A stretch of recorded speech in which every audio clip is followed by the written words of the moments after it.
Salut, c'est Apo86, bienvenue dans ce nouveau retour sur une série consacrée à une série culte des années 70, Les Têtes Brûlées. Alors, vous voulez tout connaître cette série? Rendez-vous après ceci.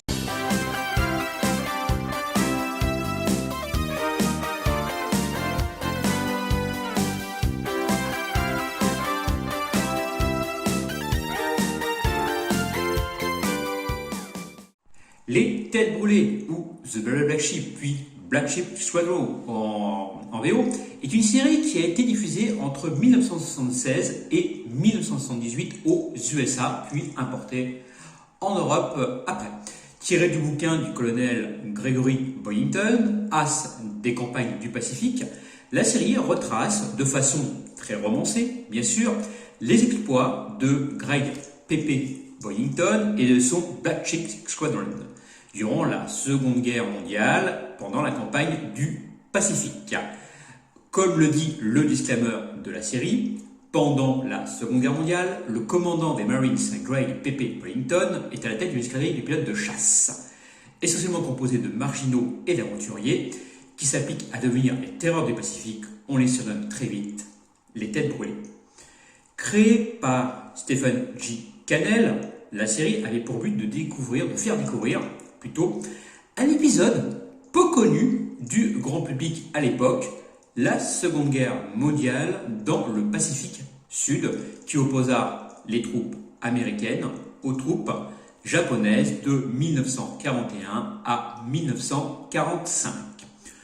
Au départ, Stephen J. Cannell, à qui on doit moult de séries entre 1970 et 1980, Indiana Jones 8, Nick Hunter, Le Rebelle, pour ne citer qu'elle, est débutant.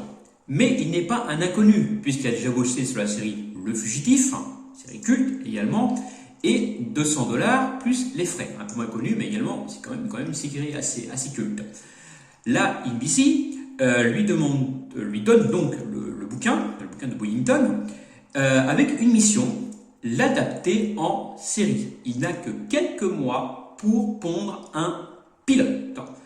Le délai est très court, mais ce n'est pas un problème pour Cannell, qui a l'habitude de travailler assez vite dans des délais très courts, et qui se définit lui-même donc par un malade de l'écriture, malgré qu'il soit dyslexique. Donc il écrit au kilomètre, il tape au kilomètre, et il fait tout relire à son assistante pour qu'elle les retape et qu'elle mette un peu les mots dans l'ordre, parce qu'il est dyslexique, il a tendance à faire des fautes d'orthographe et d'inverser les mots.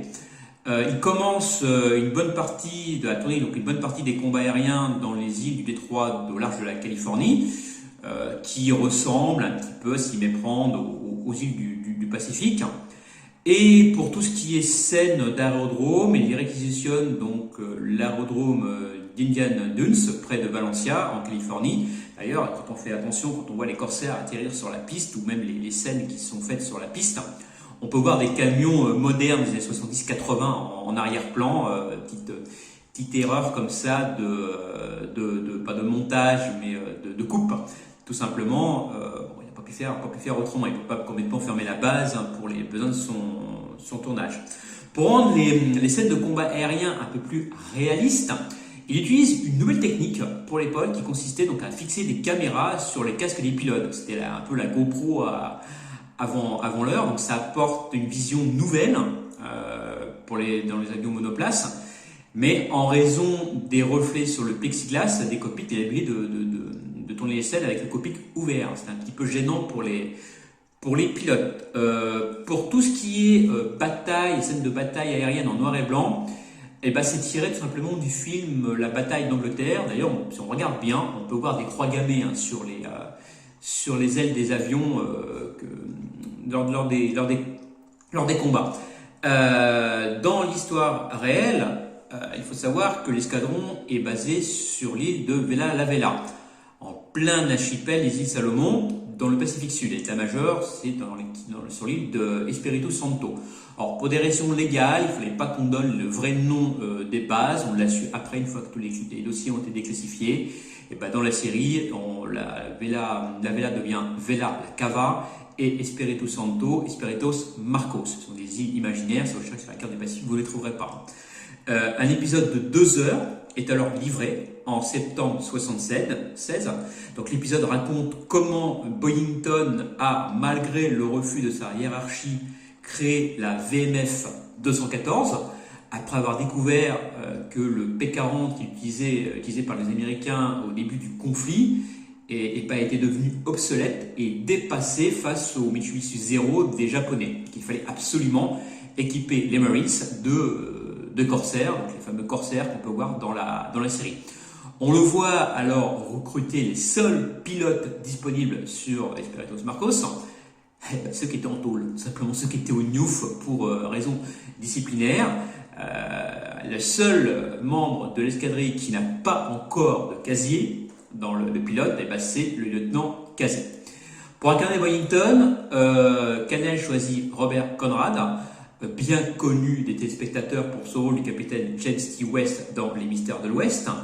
Le reste du casting, donc il y a, j'ai noté Dana Eclair dans le rôle du colonel Thomas Lard, James Wismore qui incarne Gutterman, Dirk Blockler, James Bragg, Robert Ginty pour faire le lieutenant T.J. Willey, John LaRoquette dans le rôle de Bob Anderson, W.K. Stratton qui fait le lieutenant puis capitaine Lawrence Larry Cazet, on en parlait. Il y a également Jeff McKay pour le Don French, Larry Manetti qui incarne le lieutenant Robert Bob Boyles, Joey Resco dans le rôle du caporal John David Hutchinson dit Hutch, chef mécanicien, même s'il n'a pas tenu toutes les saisons. Red West qui faisait donc le sergent Micklin avec son cigare, toujours bagarreur, qui a été maintes et maintes fois promu au grade d'officier, mais comme il dit, les officiers sont des trous du cul qui ne servent à rien, donc à chaque fois il cherche un prétexte, il se bagarre, il finit en tôle, il dut les rétrograder. Et bien sûr, Simon Auckland dans le rôle du général Thomas Moore, commandant de la base Esperitos Santos. Le pilote est un succès et la série donc complète est alors tournée.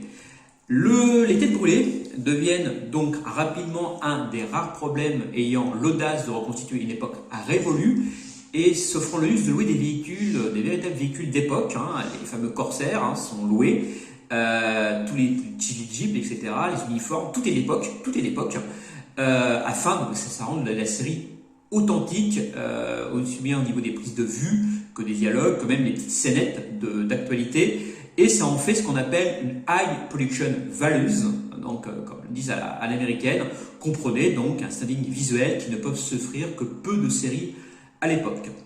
Cela grâce à des dépenses effectives, donc en effet, que seraient les têtes brûlées si on n'avait pas les fameux Corsair et les fameux Zéro récupérés, il faut savoir, du film Tora. Rajoutons à ça l'utilisation en introduction, comme je vous l'ai dit, des images d'archives de l'époque, les fameuses actualités, et bien vous obtenez une série qui vous plonge plus ou moins dans l'ambiance de la Seconde Guerre mondiale lors de la campagne du Pacifique.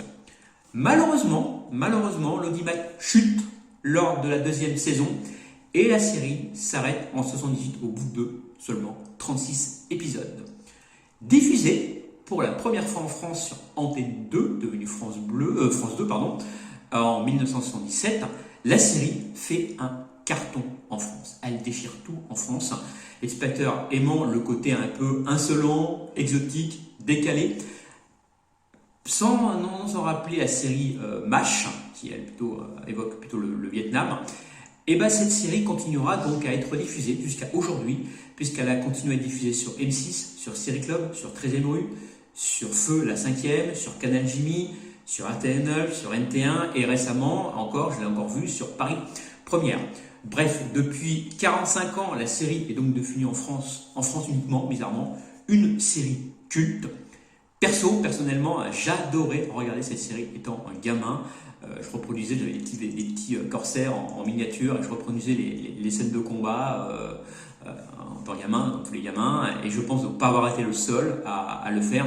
C'est pour moi, Les Têtes Brûlées, une excellente série vintage à voir absolument, et facilement trouvable en DVD. Les coffrets existent facilement en DVD. Vous pouvez également trouver le livre de Boyington, qui est facilement également trouvable. Et moi, je vous recommande simplement de voir les épisodes. Vous pouvez même en trouver sur YouTube. Donc, je vous recommande franchement cette excellente série TV Vintage. J'en ai donc fini avec ce retour sur une série. Promis, la prochaine fois, je ferai un retour sur une série un peu plus récente. N'hésitez pas à me dire ce que vous pensez de cette vidéo. Moi, je vous dis à bientôt et surtout, gardez l'esprit critique. Salut!